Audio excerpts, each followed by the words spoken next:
ایک دفعہ کا ذکر ہے کہ کسی گاؤں میں وقار رہتا تھا۔ وقار کی ایک بیوی تھی جس کا نام تھا نادیہ۔ وقار کھیتوں میں کھیتی باڑی کرتا تھا۔ وہ مختلف قسم کی فصلیں، پھل وغیرہ اگاتا تھا۔ وقار ان سبزیوں اور پھلوں کو بیچ کر ہی اپنے گھر کا چولہا جلاتا تھا۔ وقار کے گاؤں کا ایک سیٹھ تھا۔ وہ بہت ظالم تھا۔ اس سیٹھ کی گاؤں میں کافی زیادہ زمینیں تھیں۔ اس سیٹھ کی زمینوں کے ساتھ ہی وقار کی تھوڑی سی زمین آتی تھی اور سیٹھ کو یہ بات بہت ناگوار گزرتی تھی کیونکہ وہ زمین کا چھوٹا سا ٹکڑا ہی اس کو تکلیف دے رہا تھا۔ ایک دن سیٹھ اپنی زمینوں پہ فصل دیکھنے کے لیے گیا۔ سیٹھ جی دیکھیں، ہماری زمینوں پہ کتنی زیادہ فصل ہوئی ہے۔ ہاں میں وہی دیکھ رہا ہوں کہ اس دفعہ تو کافی زیادہ فصل ہوئی ہے۔ جی سیٹھ جی، یہ دیکھیں آپ کی زمین کہاں تک پھیلی ہوئی ہے۔ ہاں تمہاری بات تو ٹھیک ہے، لیکن یہ دیکھو وقار کا کھیت بھی تو ہمارے کھیتوں کے درمیان میں آتا ہے۔ یہ وقار کی تھوڑی سی جگہ ہے جو کہ مجھے بالکل پسند نہیں۔ میں چاہتا ہوں کہ یہ وقار کا کھیت بھی ہمارے کھیتوں میں شامل ہو جائے اور یہ ساری زمین میری ہو جائے۔ جی سیٹھ صاحب، آپ کی بات تو بالکل ٹھیک ہے، ایسا ہی ہونا چاہیے۔ ایسا کیا کیا جائے کہ وقار کا کھیت بھی ہمارا ہو جائے؟ سیٹھ صاحب آپ ٹینشن نہ لیں، میں اس کا حل نکالتا ہوں۔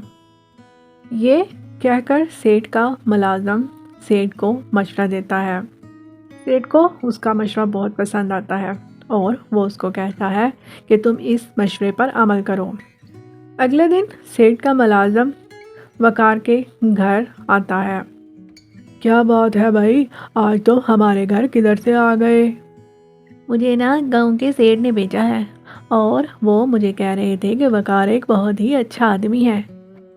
ان کا بہت بہت شکریہ کہ وہ مجھ کو ایک اچھا آدمی سمجھتے ہیں۔ بات یہ ہے کہ گورنمنٹ کی طرف سے ایک آرڈر آیا ہے کہ گاؤں میں جو بھی غریب لوگ کسان ہیں ان کو وہ مفت میں راشن دے رہے ہیں، تو اس راشن کے لیے ہمیں سب کے شناختی کارڈ چاہیے۔ تو میں اس لیے تمہارے پاس آیا ہوں کہ تم مجھے اپنا ID کارڈ دے دو۔ وقار یہ سب سن کر بہت خوش ہوتا ہے اور وہ اپنا شناختی کارڈ اس آدمی کو دے دیتا ہے۔ وہ شناختی کارڈ لے کے سیٹھ کے گھر جاتا ہے جہاں سیٹھ نے پہلے سے ہی ایک وکیل بلوایا ہوتا ہے۔ اس نے وکیل کو پہلے ہی ساری بات سمجھا دی ہوتی ہے۔ وہ اس شناختی کارڈ کے ذریعے جعلی کاغذ بنوا کر وقار کی ساری زمین سیٹھ کے نام کر دیتا ہے۔ سیٹھ نے ناجائز طریقے سے وقار کی زمین پر قبضہ کر لیا۔ اگلے دن جب وقار اپنے کھیتوں میں جاتا ہے، وہاں دیکھتا ہے کہ سیٹھ اپنے آدمیوں کے ساتھ اس کے کھیتوں میں کھیتی باڑی کروا رہا ہے۔ وقار یہ سب دیکھ کر بہت حیران ہوتا ہے اور وہ سیٹھ کے پاس جاتا ہے۔ سیٹھ صاحب، یہ زمین میری ہے، آپ کیا کر رہے ہیں؟ آپ اس پہ فصل اگا رہے ہیں۔ ہاں کیونکہ اب یہ زمین میری ہو چکی ہے، میں نے یہ زمین اپنے نام لگوا لی ہے۔ آپ اپنے نام کیسے کروا سکتے ہیں؟ یہ زمین میری ہے۔ یہ کہہ کر سیٹھ اس کے سامنے کاغذ لے آتا ہے اور اس کو کہتا ہے کہ یہ دیکھو، یہ زمین اب میرے نام ہو چکی ہے۔ وہ جو کل ID کارڈ تم سے منگوایا تھا وہ میں نے اسی کام کے لیے منگوایا تھا۔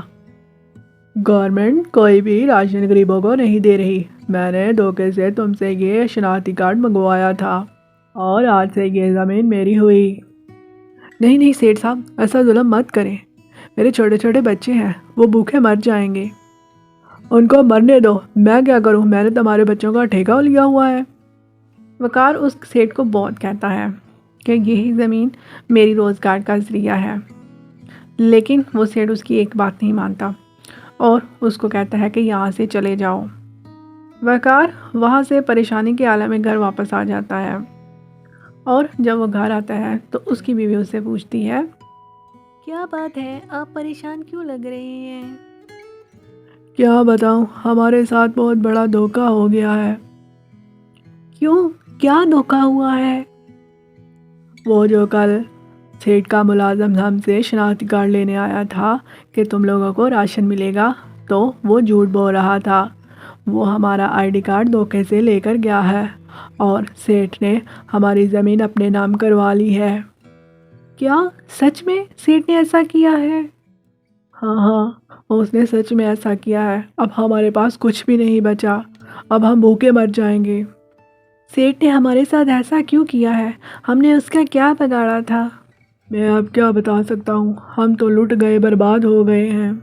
وقار اور نادیہ بہت پریشان ہوتے ہیں اور ان کو سمجھ نہیں آ رہی ہوتی کیا وہ کیا کریں، کیونکہ ان کا روزگار اسی سے ہی چل رہا تھا۔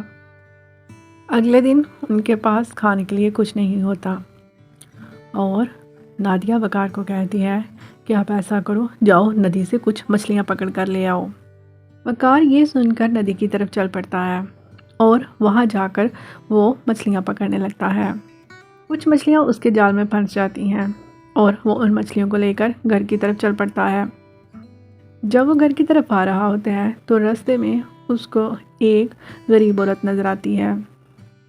وہ غریب عورت وقار کو کہتی ہے، میں نے کچھ دنوں سے کچھ نہیں کھایا، تم ایسا کرو کہ یہ مچھلیاں مجھے دے دو۔ ہمارے گھر میں بھی کچھ بھی نہیں بنا ہوا اور ہم بہت بھوکے ہیں، میں نے یہ مچھلیاں بڑی مشکل سے پکڑی ہیں، میں آپ کو یہ کیسے دے دوں؟ بیٹا یہ مچھلیاں مجھے دے دو، مجھے بہت بھوک لگی ہوئی ہے۔ وقار کو اس عورت پر کافی ترس آ جاتا ہے اور وہ اپنی ساری مچھلیاں اس عورت کو دے دیتا ہے۔ وہ عورت وقار کو کہتی ہے، تم مجھے ایک نیک دل انسان لگتے ہو اور تم کافی پریشان بھی لگ رہے ہو، میں تم کو اس مچھلیوں کے بدلے کچھ دینا چاہتی ہوں۔ یہ لو، یہ سونے کے بیج ہیں اور یہ بیج عام بیج نہیں، یہ سونے کی مرچوں کے بیج ہیں، تم ان کو جا کے اپنے صحن میں اگا دینا اور اگلے دن دیکھنا کہ سونے کی مرچیں اگیں گی۔ وقار یہ سن کر بہت حیران ہوتا ہے اور وہ بیج اس عورت سے پکڑ لیتا ہے اور اس عورت کا شکریہ ادا کر کے واپس گھر کی طرف چل پڑتا ہے۔ گھر آ کر وہ نادیہ کو ساری بات بتاتا ہے کہ کیسے اس کو ایک عورت ملی اور اس نے ساری مچھلیاں اس کو دے دی اور اس نے بدلے میں اس کو یہ سونے کے بیج دیے ہیں۔ وہ ان بیجوں کو اپنے صحن میں اگا دیتا ہے۔ اگلے دن جب وہ اٹھتے ہیں تو وہ دیکھتے ہیں کہ ان کے صحن میں بہت سی سونے کی مرچیں لگی ہوئی تھیں، جنہیں دیکھ کر وہ بہت خوش ہوتے ہیں۔ وقار اور نادیہ ان مرچوں کو توڑتے ہیں اور توڑ کر شہر میں بیچنے کے لیے لے جاتے ہیں۔ وہ شہر میں جا کر ان مرچوں کو بیچ دیتے ہیں۔ ان مرچوں کو بیچ کر ان کو بہت سے پیسے ملتے ہیں، جنہیں دیکھ کر وہ بہت خوش ہوتے ہیں۔ اس طرح ان کو جب بھی پیسوں کی ضرورت ہوتی وہ مرچوں کو بیچتے اور اپنی ضرورت پوری کر لیتے۔ اگر آپ کو ویڈیوز اچھی لگ رہی ہوں پلیز چینل کو سبسکرائب کیجیے، لائک کیجیے، کمنٹ کیجیے اور زیادہ سے زیادہ شیئر کیجیے۔